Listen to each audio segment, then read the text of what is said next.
All right, we've been talking about it all afternoon, just how quickly the weather changed. Yeah, I was actually doing one of those interviews in that story Really? when I felt that cool breeze. Suddenly, it was like around 2:30. Betsy, I had to check your social media channels. I was like, am I missing something major? I mean, is this worse than what we were predicting? But that wind just came in really fast. Everything came in right on time. As a matter of fact, if anything, it got here about 30 minutes earlier in Cleveland. I was saying 3 o'clock, came in at 2:30. 11-degree temperature drop in 10 minutes from 2:50 to 3 o'clock.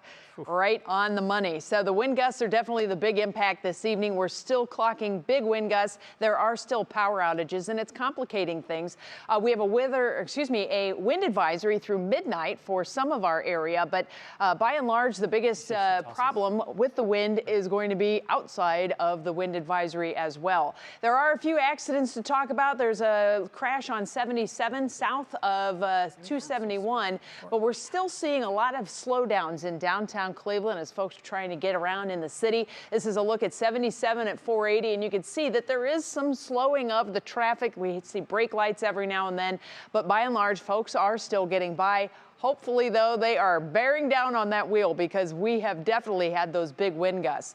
Rain still coming down at a pretty good clip all the way from Menor over toward Chardon. That's going to continue to move out toward the Thompson area where you're already having some rain up into Geneva on the lake, Madison on the lake, and Madison right now with a heavy downpour. That's going to continue to move up toward the Ashtabula area and eventually off to Conneaut. But the back edge of the rain is moving through. About those wind gusts, 54-mile-per-hour wind gusts in downtown Cleveland.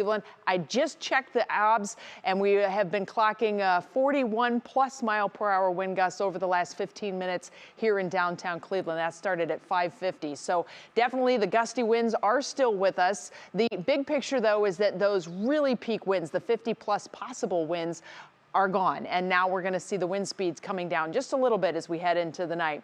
12-mile-per-hour sustained winds in Mansfield with 20-mile-per-hour gusts, whereas we're still getting over 30 miles per hour out toward the state line area.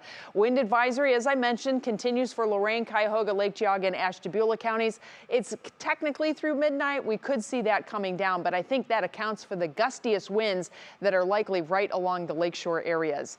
The wind definitely has an impact on how it feels out there. It feels a lot colder than it actually is. 30-degree wind chill right now in Mansfield. Feels like it's 30 also at the Akron-Canton Airport, with those wind chills dropping now into the mid-30s farther to the east. As we've been tracking through the afternoon and the evening, the clearing is moving in. This is kind of the sign of change, right? We're getting rid of the rain. The big wind gusts have come through. The temperatures are dropping. This is dry air that wraps into a system kind of like a jelly roll. And then farther west, that whole next slug of moisture is coming in. This is the big piece of energy that we have been waiting on. This is all cold air driven, and that will drive into our area tonight, and that sets us up for our weather impact alerts for Thursday and for Friday too. So the wind, the rain, the temp drop has happened. Now we're focused on tomorrow. Most of the day tomorrow, I think we'll be okay. You're going to see some slushy snow, but I don't think it's going to be too impactful. Tomorrow evening, we've got some lake effect that gets into the act of things, and I think that will have some impacts on the evening commute. Tomorrow night, the possibility of some slushy accumulation will be with us, and then we also have the morning commute Friday that could be a little bit problematic. So let's get to our National Designer hour-by-hour forecast. The clouds are going to fill back in after 10 o'clock tonight, and tomorrow morning you're going to start to wake up to slushy snow falling from the sky. I know that's exactly what you want to have when you head out the door, but I don't think we will have major impacts on the roads. We'll continue with the scattered wet snow showers through the afternoon, but note this band that forms in the evening that drops in. That's that first kick of lake effect, and that could put down a quick slushy coating on a lot of surfaces. We'll see another round of the lake effect firing up for Friday morning, and then Friday afternoon, the cold air aloft moves out. That should mean just rain for us for the day on Friday with very windy conditions. As for how much, friends, it's not a lot. Please know we're not getting a lot of snow.